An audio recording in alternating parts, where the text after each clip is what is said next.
Bonjour, bonsoir à tous. Je vous fais la lecture du texte 12 de la première épître aux Corinthiens.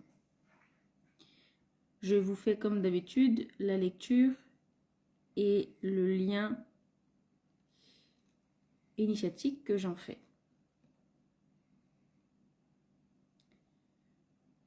Pour ce qui est des dons spirituels, frères, je ne veux pas vous voir dans l'ignorance. Quand vous étiez païens, vous le savez, vous étiez entraînés irrésistiblement vers les idoles muettes.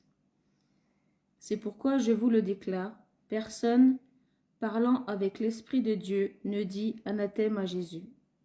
Et nul ne peut dire Jésus est Seigneur s'il n'est pas avec l'Esprit Saint.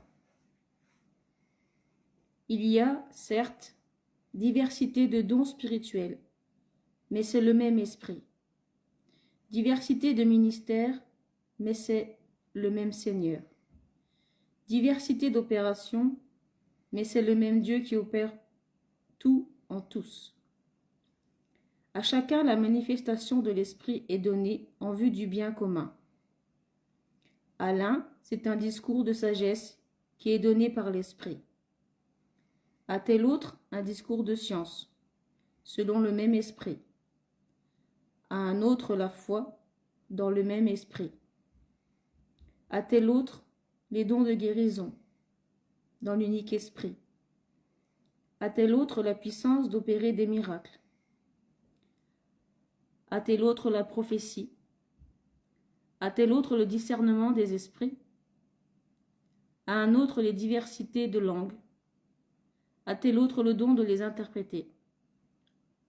Mais tout cela, c'est l'unique et le même Esprit qui opère, distribuant ses dons à chacun en particulier comme il l'entend. De même, en effet, que le corps est un, tout en ayant plusieurs membres, et que tous les membres du corps, en dépit de leur pluralité, ne forment qu'un seul corps. Ainsi en est-il du Christ. Aussi bien est-ce un seul esprit que nous avons tous été baptisés en un seul corps, juifs ou grecs, esclaves ou hommes libres, et tous nous avons été abreuvés d'un seul esprit. Aussi bien le corps n'est-il pas un seul membre, mais plusieurs. Si le pied disait « Parce que je ne suis pas la main, je ne suis pas du corps », il n'en serait pas moins du corps pour cela. Et si l'oreille disait « Parce que je ne suis pas l'œil, je ne suis pas du corps », elle n'en serait pas moins du corps pour cela. Si tout le corps était œil, où serait l'ouïe? Si tout était oreille, où serait l'odorat? Mais, de fait, Dieu a placé les membres, et chacun d'eux dans le corps, selon qu'il l'a voulu. Si le tout était un seul membre, où serait le corps? Mais de fait, il y a plusieurs membres, et cependant un seul corps. L'œil ne peut donc dire à la main « Je n'ai pas besoin de toi », ni la tête à son tour de dire aux pieds « Je n'ai pas besoin de vous ». Bien plus, les membres du corps qui sont tenus pour faibles sont nécessaires. Et ceux que nous tenons pour les moins honorables du corps sont ceux-là même que nous entourons de plus d'honneur. Et c'est ce que nous avons d'indécent. On le traite avec le plus de décence. Ce que nous avons de décent, on n'a pas besoin. Mais Dieu a disposé le corps de manière à donner davantage d'honneur à ce qui en manque, pour qu'il n'y ait point de division dans le corps, mais qu'au contraire les membres se témoignent une mutuelle sollicitude. Un membre souffre-t-il? Tous les membres souffrent avec lui. Un membre est-il à l'honneur? Tous les membres se réjouissent avec lui. Or vous êtes, vous, le corps du Christ, et membres chacun pour sa part. Et ceux que Dieu a établis dans l'Église sont premièrement les apôtres, deuxièmement les prophètes, troisièmement les docteurs, puis il y a les miracles, puis les dons de guérison, d'assistance, de gouvernement, les diversités de langues. Tous sont-ils apôtres? Tous prophètes? Tous docteurs? Tous font-ils des miracles? Tous ont-ils des dons de guérison? Tous parlent-ils en langue? Tous interprètent-ils? Aspirez aux dons supérieurs. Et je vais encore vous montrer une voie qui les dépasse toutes. Cette lecture nous parle que chacun porte en lui l'Esprit de Dieu. Et que chacun a, par sa volonté,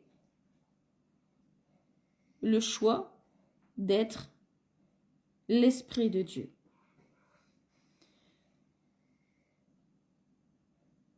Tout le monde a des dons, comme il est écrit. On a tous besoin des uns et des autres, comme le corps avec ses organes, avec ses membres. Et dans l'Esprit de Dieu, nous ne sommes pas des parts séparées, nous sommes une unité. Et dans cette unité, nous devons nous soutenir, être en joie les uns avec les autres, les uns pour les autres. Et le chemin n'est pas de rendre dépendant celui qui n'a pas notre don, mais de le diriger à un don supérieur à celui qu'il a eu par l'Esprit Saint.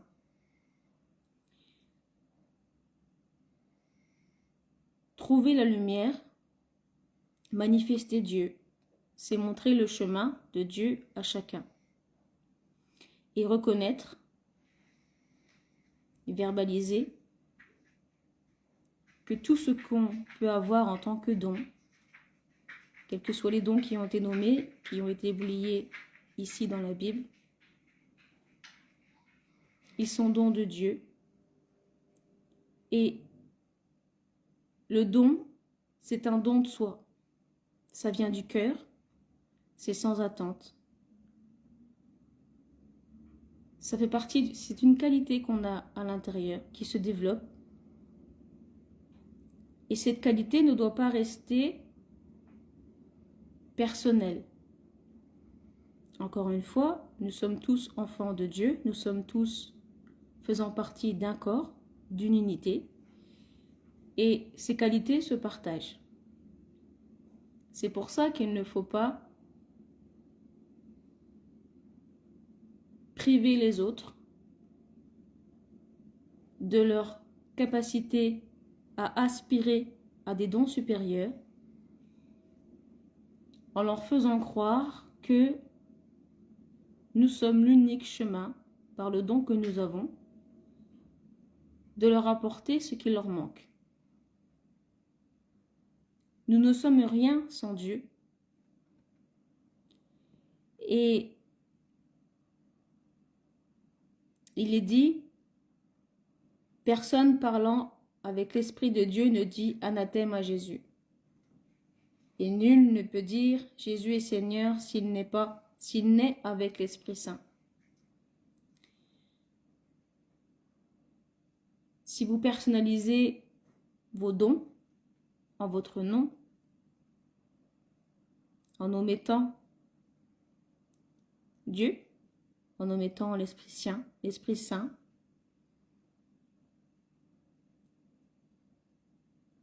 vous ne baignez pas, on ne baigne pas dans la lumière de Dieu. On utilise simplement un nom, un don, mais qui ne baigne pas dans l'Esprit de Dieu.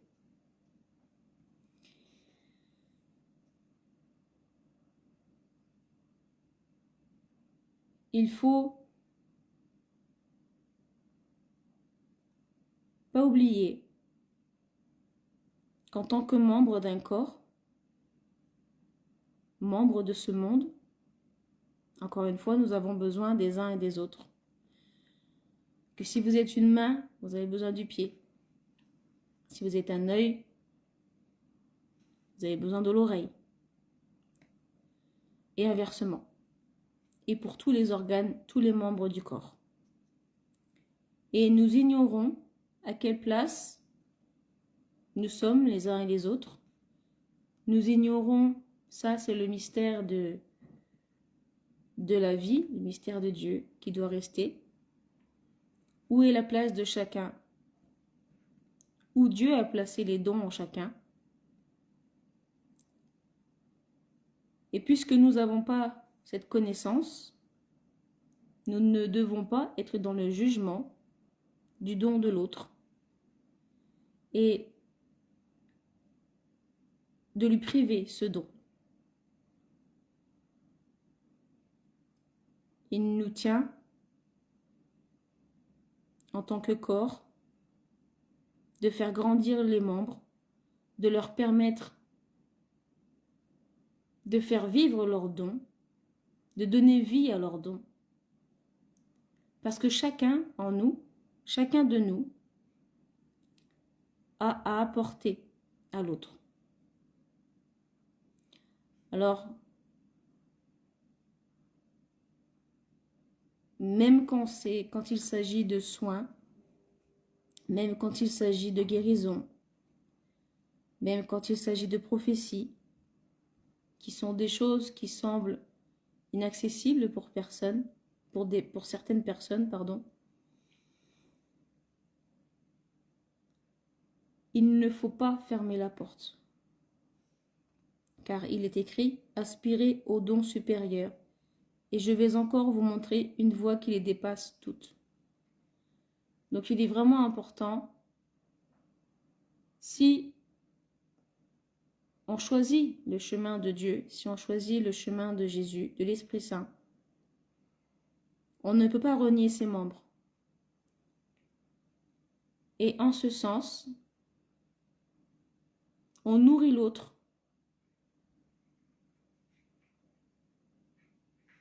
d'être le don qui a été choisi par Dieu.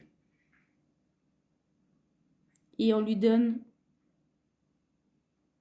l'espoir, la foi, d'aller vers des dons supérieurs par l'intercession de Dieu, par l'Esprit Saint, et en aucun cas par nous-mêmes en tant qu'humains.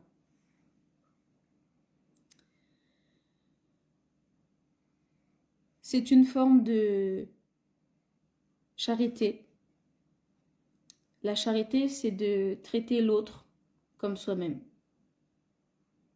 Alors il suffit de regarder comment nous traitons les autres, dans leurs dons, dans ce qu'ils sont, et nous pourrons voir comment nous nous traitons de manière personnelle.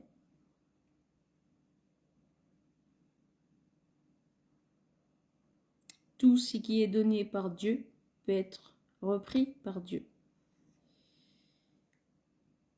Ça, c'est pas écrit, en tout cas pas dans ce que je vous ai lu, mais c'est ce que moi je vous dis.